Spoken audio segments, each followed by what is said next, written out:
career guidance workshops, and corporate training programs. And till date, he has trained lakhs of students for the past 22 years. Please put your hands together. Welcome Mr. Sivakumar. Thank you, John. And could I get started? Yes, sir. Yeah. Uh, this book, this particular book, it has been my gospel for the last 18 years. And they say some books have to be tasted, some have to be chewed, and some have to be swallowed. I literally swallowed this book, and it was in my shelf for quite some time. And because of the management book talk, I brought it out. Now, the author is Skip Ross. In fact, his mother-in-law is Bernice Hansen, who was one of the biggest Amway distributors. And Skip Ross was also a Crown ambassador. And today he runs a farm where he educates a lot of children. And when he talks about say yes to your potential, he starts with the statement, you can become all that you are created to be. Repeat, you can become all that you are created to be. And he gives a beautiful formula, which I have been adopting because I am not reviewing the book, I live the book. And the formula is DL is equal to GGE plus PS times PSI. What does it mean? DL is dynamic living, and GGE is God given equipment. PS is the principles of success, and PSI is personal self image. He gives a beautiful definition which I by hearted. Dynamic living is that life which is filled with joy and happiness all the time, free of fear, free of worry, always in the pursuit of worthwhile goals in 6 areas of your life: physical, mental, social, family, spiritual, and financial. So, how do I get into it? The first aspect he talks about is your God given equipment. There is a chapter given about that. And for me, God given equipment is my body. And I really treasure my God given equipment because I am a person who survived a near fatal accident. So I respect my body a great deal. I'm also a diabetic. I'm diabetic who had a H1B of 12.7, and for the last 4 years I reversed it and it is less than 5. And today I run marathons. So God given equipment, Skip Ross has helped me with that. Next comes the principles of success. So let me enlist. There are about 10 principles. I'm not going to go through all the principles. The first principle he says that we have adopted in our life is principle of giving.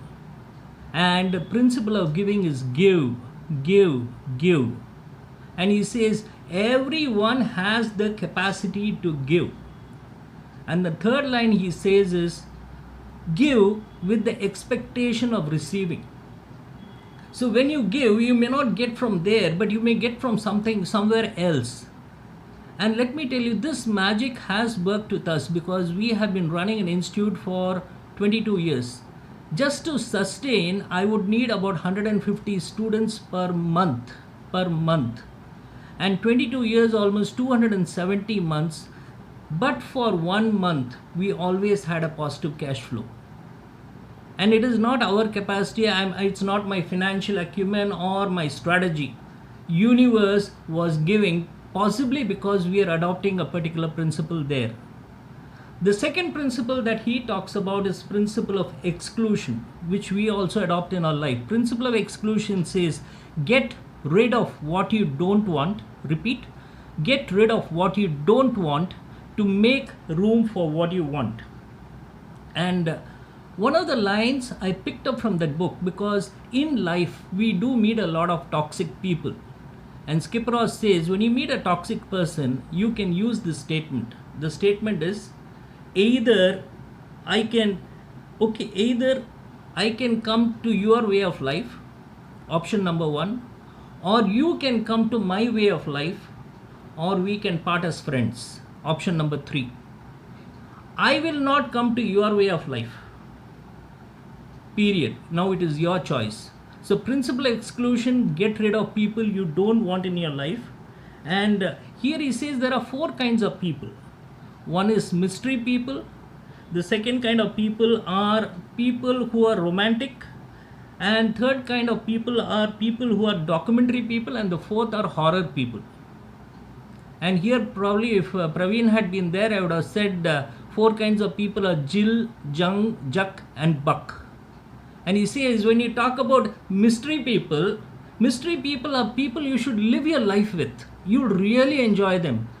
You take the second kind of people, romantic people, you can meet them once a week because those people will give you a lot of fun.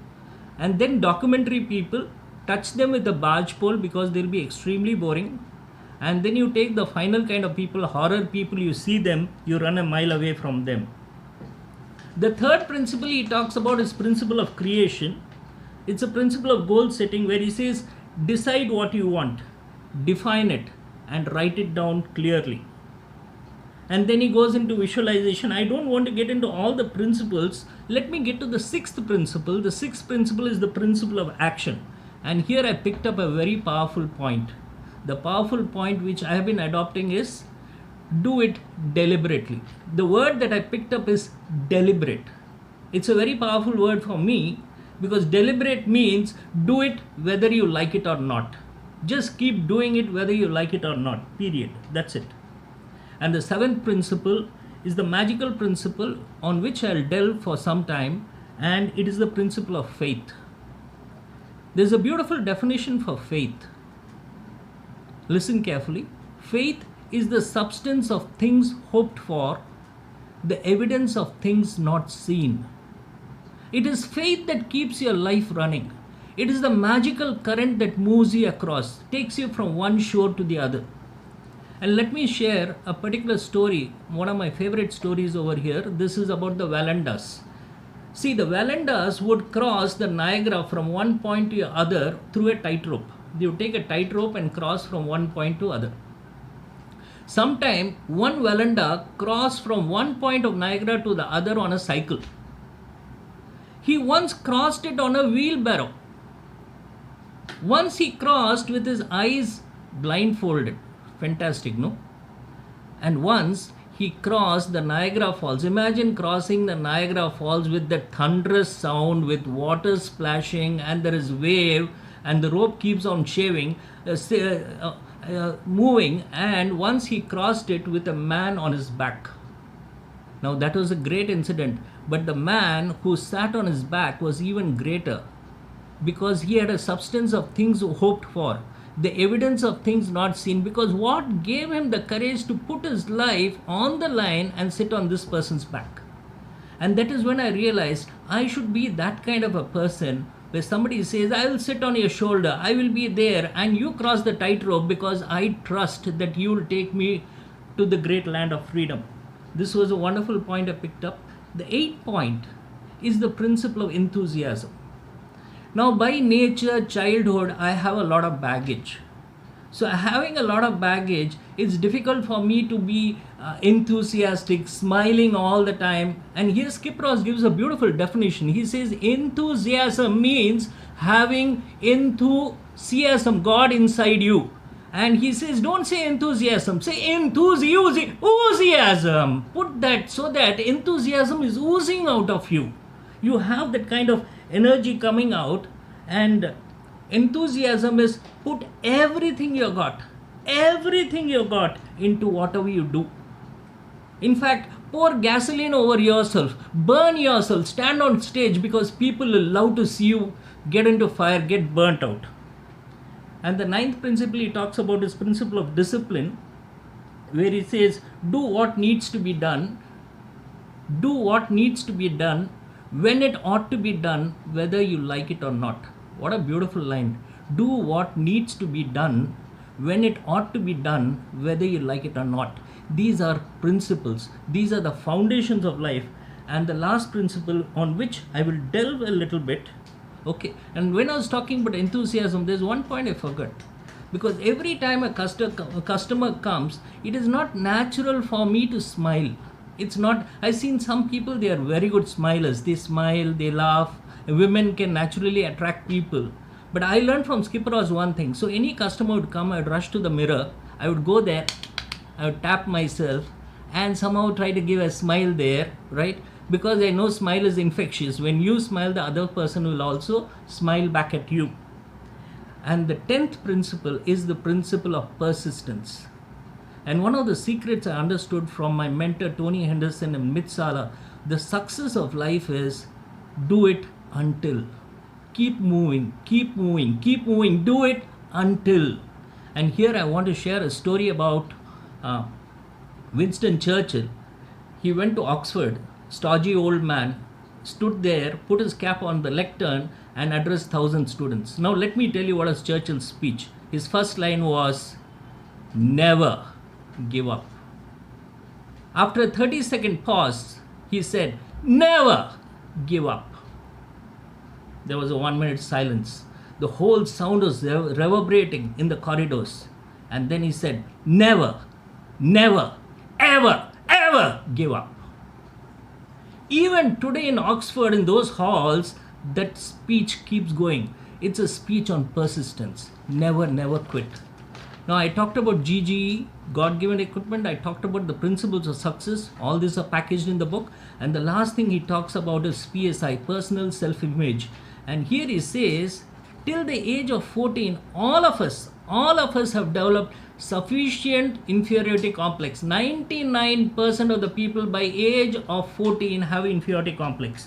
So first of all, understand the source of your complex. What has made you have that inferiority complex? And here is what Akshaya talks about in Atomic Habits. Believe you can change it, because now you have to change your identity. And then third, sit down for some time and decide what kind of a person you want to be. You don't have to ape a role model, but decide, do you want to have a new identity?